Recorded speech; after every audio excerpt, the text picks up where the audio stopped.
우리는 하나님의 기쁨을 위해 계획되어지고 설계되어지고 창조된 존재입니다.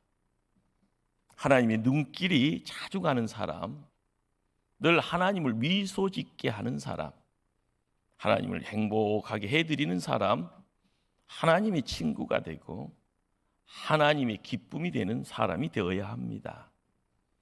우리가 이 땅에 태어날 때 내 아버지 어머니 가족들이 기뻐했던 것보다 더 많이 기뻐하시며 웃고 계셨던 분 계십니다. 바로 나를 이 땅에 보내신 하나님입니다. 우리가 태어나 하나님 앞으로 다시 부름받는 그 순간까지 우리가 하나님께 기쁨을 드리는 모든 행위와 행동을 예배라고 할 것입니다. 그래서 하나님은 기쁨으로 예배하는 자들을 옛날에도 지금도 그리고 나중도 찾으실 겁니다. 또한 하나님은 우리를 창조하실 때 기쁨을 누릴 수 있도록 만드셨습니다. 한 걸음 더 나아가 기쁨의 예배를 드려야만이 살 수 있도록 만들어 놓았습니다. 인류학자의 연구 결과는 어느 문화, 어떤 종교권에 있던 사람이든지 예배에 대한 열망이 있다는 겁니다. 결론적으로 현대를 살아가는 성도는 은혜 받아야 살 수 있습니다. 예배 통하여 하나님 만나야 이 어려운 세상에서 승리하며 살아갈 수 있습니다. 명심하시길 바랍니다. 로마서는 크게 두 부분으로 나눠집니다. 1장에서 11장까지는 믿음의 내용들에 대해서, 그래서 이론이라고 이야기를 하죠. 어떻게 우리가 구원받을 수 있는가? 우리가 구원받았다는 것이 얼마나 대단한 것인가?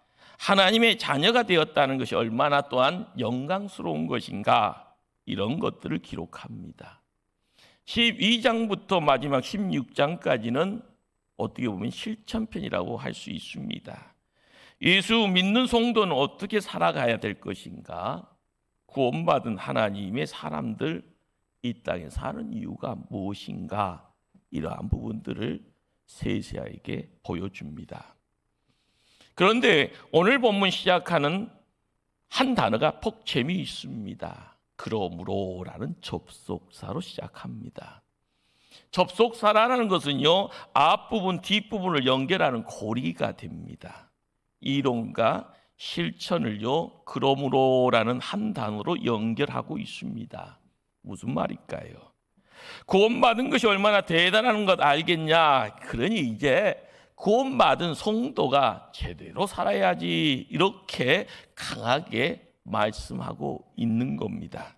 그러면 성도는 가장 먼저 중요하게 목숨 걸어야 할 것이 무엇일까요? 우리의 고백이 필요합니다. 하나님께 예배 드린다. 구원받은 사람은 하나님 앞에 경배하면서 살아간다. 이 고백이요, 목포 초대교회 모든 성도들의 생명의 예침이 되어야 합니다. 1절 말씀입니다. 너희 몸을 하나님이 기뻐하시는 거룩한 산제물로 드리라. 이는 너희가 드릴 영적 예배니라. 하나님은 예배하는 도구로 우리 몸을 요구하십니다. 하나님의 관심은 언제나 마음에 있었던 우리 믿음이었죠. 하나님은 예물로 사람을 취하지 않고 언제나 우리 중심을 보시겠다 하셨죠. 그러면 예배하는 자에게 너희 몸으로 예배하라 말씀합니다. 왜 하나님은 몸으로 예배하라고 말씀하시는 걸까요? 시대가 조금 발전했잖아요. 조금 10년, 20년 뒤로 돌려보면은요, 명절날만 되면은 난립니다. 고속도로, 이게 기차편도 다 난리죠. 객지 생활하는 자녀들이요, 시골에 있는 어버이 만나고자 분주합니다. 손에 주렁주렁 구름이 준비하고요. 그리고 나서 급하게 몸을 옮겨서 집을 방문합니다.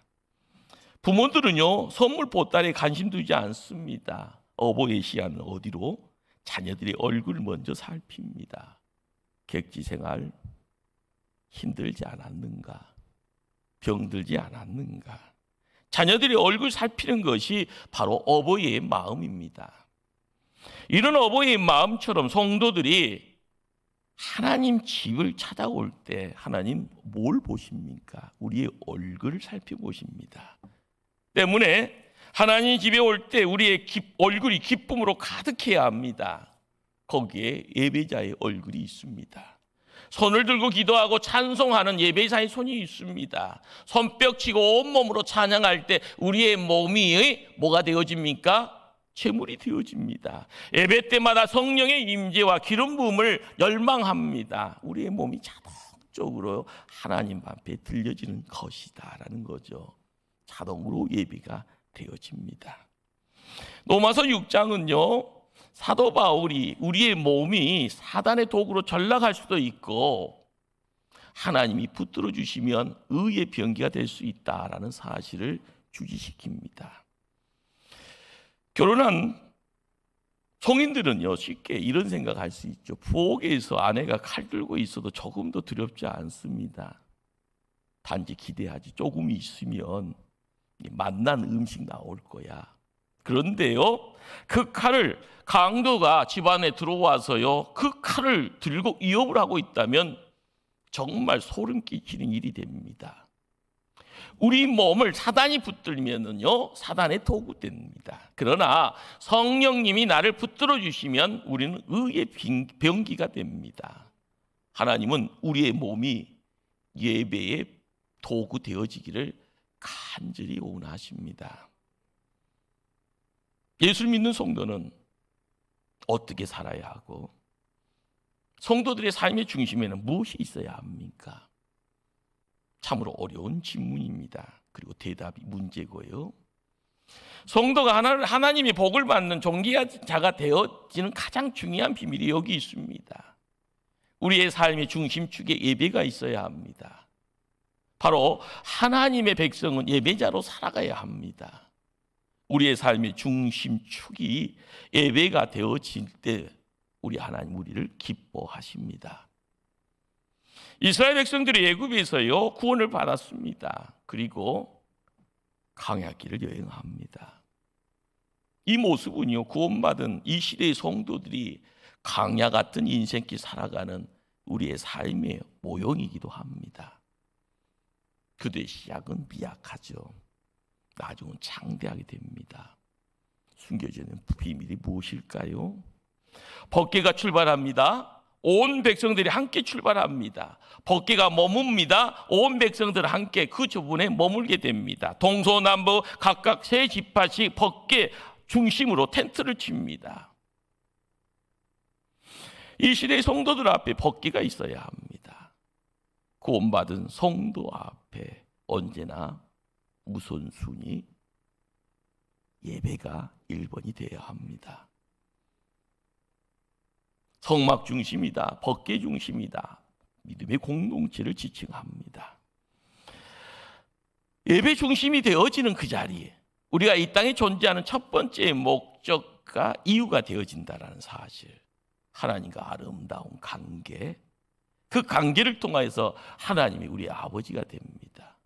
문제가 있을 때, 어려울 때요, 막막할 때, 길을 잃어서 미망 속에 갇혀 있을 때마다 갈 수 있는 곳이 확연하게 보여집니다. 아버지 앞에요. 누가 뭘 할 수 없습니다. 그분은 우리에게 아버지 되어지기에 그 관계 누가 끊을 수 없습니다. 그러기에 하나님 기뻐하시는 겁니다. 출애굽기를 읽다 보면은요, 이스라엘 백성들이 법궤를 지키는 것이 아니고 법궤가 이스라엘 백성들을 보호하고 인도했던 것을 보게 됩니다. 우리가 예배를 드리는 것 중요한 것이 아니라 예배가 우리를 지켜준다라는 것이 우리가 알아야 될 신앙의 핵심입니다.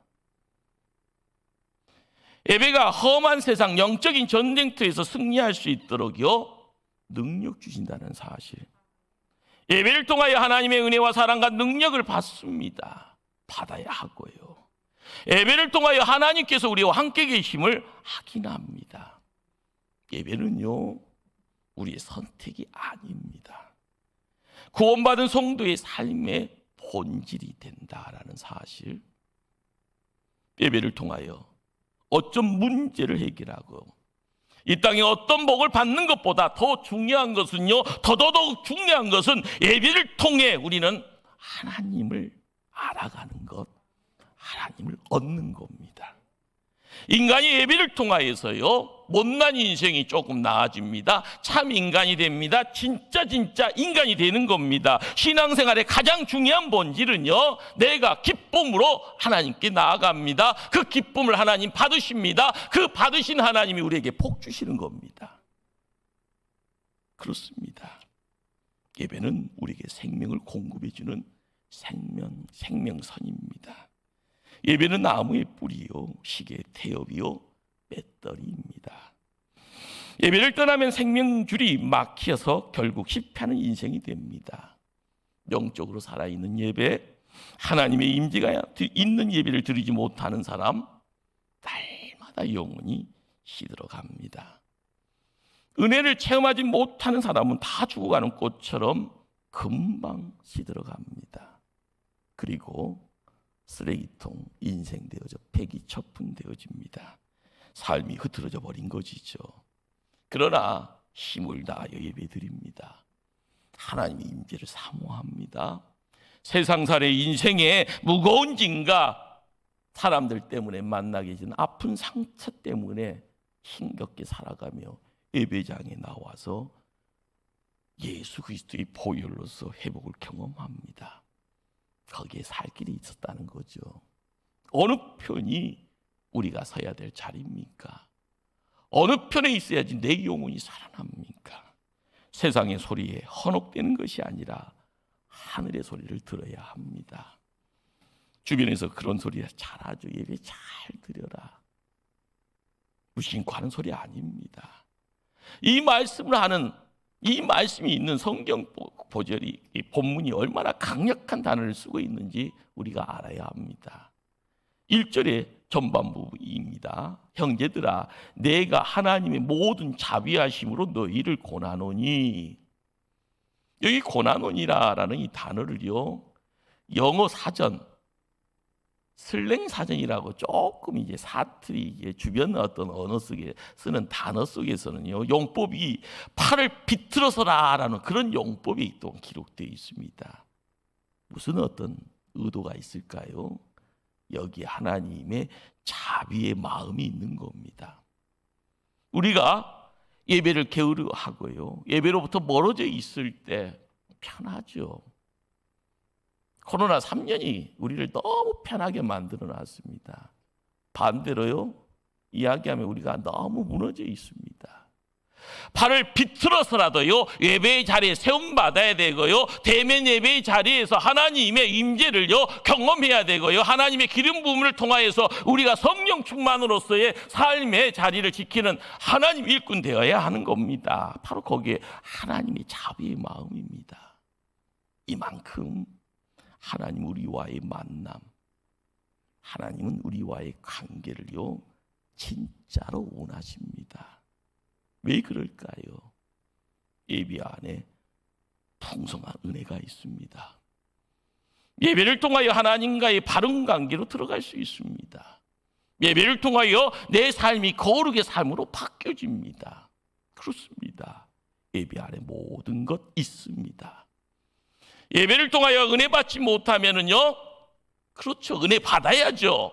성도가 어디서나 이기는 자가 되어지고요, 은혜 받으면은요 문제가, 고난이, 환난이 길이 없어진다 할지언정 나아갈 수 있습니다. 그리고 승리하는 자가 됩니다. 1절의 끝자락에 드린다라는 이 말, 이 단어는요, 구약에서 제사장이 제물 드릴 때 사용했던 그 단어입니다. 이 단어를 통해 우리는 상상할 수 있습니다. 우리의 예배는 이미 잘라놓은 제물이 된다라는 거죠.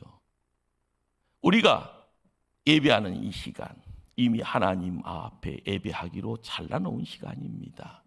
다른 것 계획할 여지 없습니다. 하나님 앞에 드리기로 준비된 헌금, 다른데 먼저 쓸 수 있는 돈 아닙니다. 이미 잘라놓은 제물입니다. 우리는 주일이라는 이 시간이 얼마나 이 하나님께서 미리 잘라놓은 거룩한 시간인가 알아야 됩니다. 이날은요, 나의 날 아닙니다. 이날은요, 머리도 꼬리도 없는 그냥 일요일이 아닙니다. 주일, 주님의 날입니다. 주님이 원하는 대로, 주님이 기뻐하는 대로, 주님의 뜻대로 살아야 되는 그런 날입니다. 꼭 명심하십시다.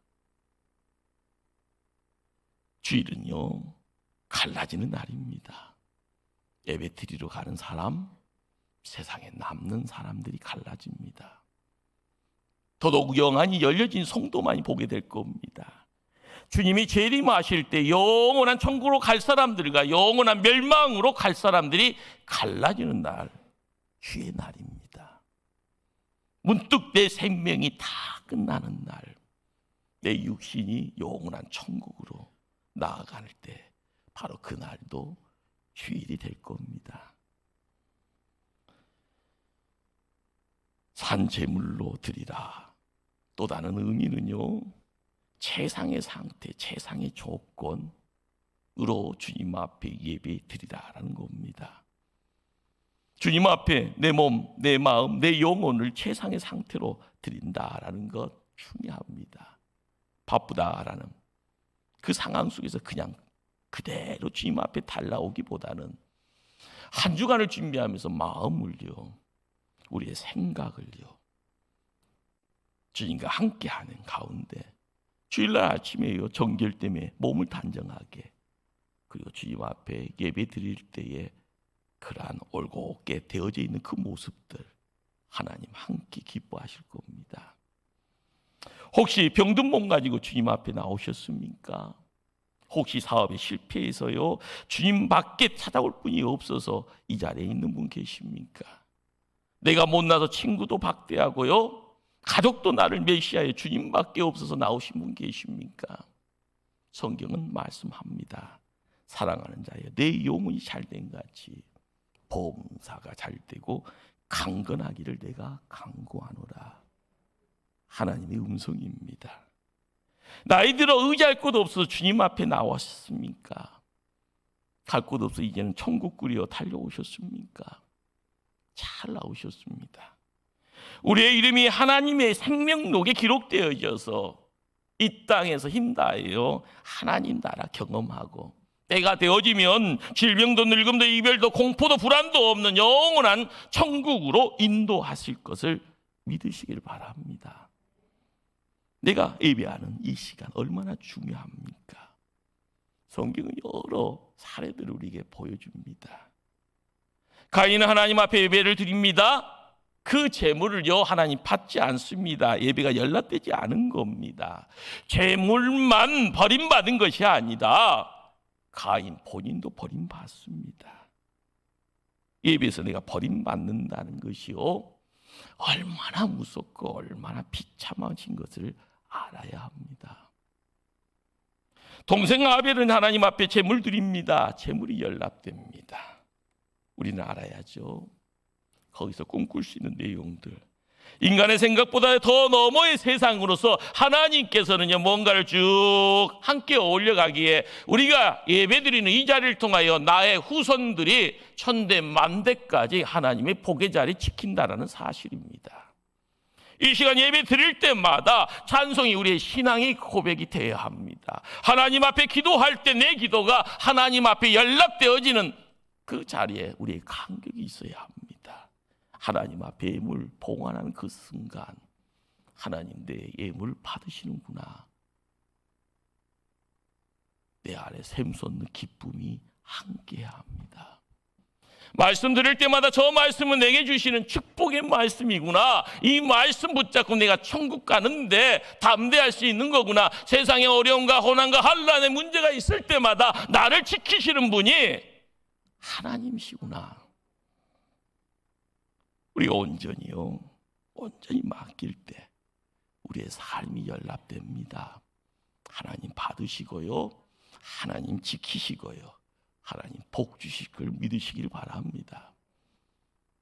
예배는 내가 나오고 싶어서 나올 수 있는 자리 아닙니다. 주님이 나를 불러주시지 않으면 나올 수 없는 게 이 거룩한 예배의 장입니다. 어떤 분들은요, 주일날 기껏 와서 축도하는데 허겁지겁 후다닥 하고 나가는 분이 있습니다. 안 됩니다. 예배의 꽃이요 하이라이트는요, 축도의 시간입니다. 축도 시간은 빠져서는 안 됩니다. 유대인들은요, 회당에서 예배 드릴 때는 1시간 전에 나옵니다. 먼저 와서 교제하고요. 또 끝나고 나서는, 예배를 끝나고 나서는 함께 춤추고 찬양하고요. 식탁 공동체를 또한 형성합니다. 형식이 아닌 겁니다.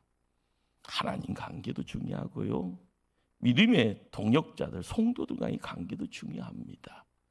보이는 하나님, 보이지 않는 하나님, 어디에 우리의 관심사가 있습니까? 보여지는 성도를 통하여서요, 보이지 않는 하나님이 우리와 함께 한다는 것, 믿음의 공동체고, 그 공동체의 이름을 교회라고 이야기합니다. 그 교회 자리에 누가 계십니까? 구세주 되신 예수님이 하늘의 큰 사랑 가지고 함께 하십니다. 사단은 우리를 실패의 자리로 끌고 가려고 합니다. 우리의 생각과 우리의 시야를요, 산만하게 혼탁하게 만듭니다. 중심 없는 삶을 살고다 유혹하고요, 넘어뜨리려고 합니다. 중요한 일이 아닌 사소한 일에 집중하게 합니다. 성도는요, 하나님이 기뻐하신 일에 집중해야 합니다. 본질적인 것, 내 삶이 가장 중요한 것이 무엇인가라는 것을 깨닫고 살아가면 하나님의 목적에 합당함에 사명 감당하게 됩니다. 그러기에 성경의 비전의 사람들은요, 적당히 대충 아무렇게나 살 수 없었던 것을 우리에게 삶으로 보여주었습니다. 몸으로 드리는 산, 제사를 드리는 결과가 무엇입니까? 1절, 2절 사이에 우리말 성경은 생략되어 있지만 원문을 보면은요, 카이라, 무슨 말인가 하면 그래서라는 말이 기록되어 있습니다. 예배의 성공자가 되어라. 그래서 하나님의 은혜를 받았다. 이 세상을 본받지 않는 하늘의 가치관을 가지고 살아가게 되었다라고 이야기하는 겁니다. 그렇게 이제는 이어져 갑니다. 아무리 큰 통나무라도요, 강물에 둥실둥실 떠내려갑니다. 생명이 없으니까요. 그러나 아무리 피라미 새끼라도 살아있으면은요, 물결을 거슬러 올라갈 수 있습니다. 죽어있는 영혼들, 썩어있는 세상의 가치관대로 살아갑니다. 마귀가 유혹하면은요, 함께 둥실둥실 떠내려갑니다. 목적지는 명확합니다. 죽음의 땅이요, 멸망의 땅이요, 지옥이다라는 겁니다. 바람에 나는 겨처럼요, 다 모여질 때는 이제는요, 쓰레기통밖에 없는 것이 결론입니다. 그러나 예배를 통하여서 하나님 만나는 예배의 성공자들은요, 하늘의 음성 듣습니다. 하나님의 바른 가치관을 얻어갑니다. 그러다 보면은요, 세상을 거스러 살아갈 수가 있는 겁니다. 어둠이 아니라 빛으로 가는 인생입니다. 시대의 가치관을 거스러 살아갈 수 있는 능력자가 되어집니다. 그러는 가운데 하나님이 맡기신 그 사명이 무엇인가라는 걸 알게 되어질 때마다 가정은요, 강해지고 건실해지고요, 자녀의 인생길까지 하나님이 붙들어 주십니다.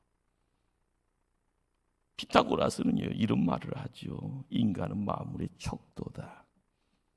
역사의 세상 사람들은요, 내가 삶의 중심축을 이루고 살아가야 된다, 그렇게 생각하고 그렇게 살려고 합니다. 아닙니다.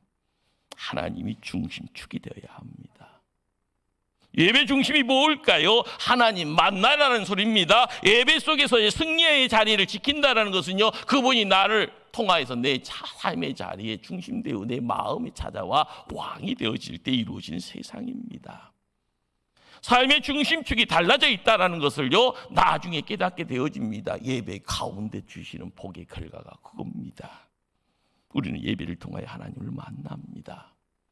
그 하나님 손에 붙들려 세상 살아갑니다. 매일매일 승리하는 삶을 경험하게 됩니다. 예배에서 만난 그 하나님, 자녀들에게 대물림하며 살아갈 때 자손들은 천대만대까지 하늘의 복 받으며 삽니다. 우리의 손에요, 하나님 권세 있습니다. 허황된 것 아닙니다. 여러분의 입술에 권세 있습니다. 불평불만이 아니라 가시돋은 말이 아니라요, 하나님의 권세를 선포하시길 바랍니다. 여러분의 손에 권세 있게 자녀들, 사랑하는 자녀들의 손을 얹고요, 머리에 손을 얹고 축복기도 하시길 바랍니다. 복이 흘러갈 겁니다. 우리가 하나님의 임재를 경험하며 살아가면은요, 우리가 밟는 모든 땅을 하나님 나라로 바꿔 가십니다. 여호수아 한 사람을 통하여 이스라엘 백성이 가나안 땅 들어갑니다. 가나안 땅이요, 하나님의 복의 지경이 되어지고 산업이 되어집니다. 하나님의 임재를 경험한 한 사람으로 말미암아 우리가 가는 곳곳마다 복이 임하게 될 겁니다. 하나님 없는 가정, 하나님 없는 영혼, 하나님 없는 삶이 얼마나 끔찍한 것인가. 지금 체험하기로 원합니까? 아니면 나중에 체험하기로 원합니까? 예배의 소중함 마음에 깊이 새기시길 바랍니다. 세상의 유혹이 아닙니다. 세상의 핑계거리가 아닙니다. 내가 먼저 예배의 소중함에 묶인 인생 되어지면요, 세상 모든 것이요, 허무한 것이 되어질 것. 우리의 예침을 통하여 사단아 물러가라 외쳐지는 가운데 시온의 대로가 확 열려질 겁니다. 우리가 드리는 예배 때마다 하나님의 임재를 소망합시다. 은혜 많으신 하나님, 우리의 형편하십니다. 우리네 삶의 자리 기름진 물된 동산으로 바꿔주십니다. 기도하십니다.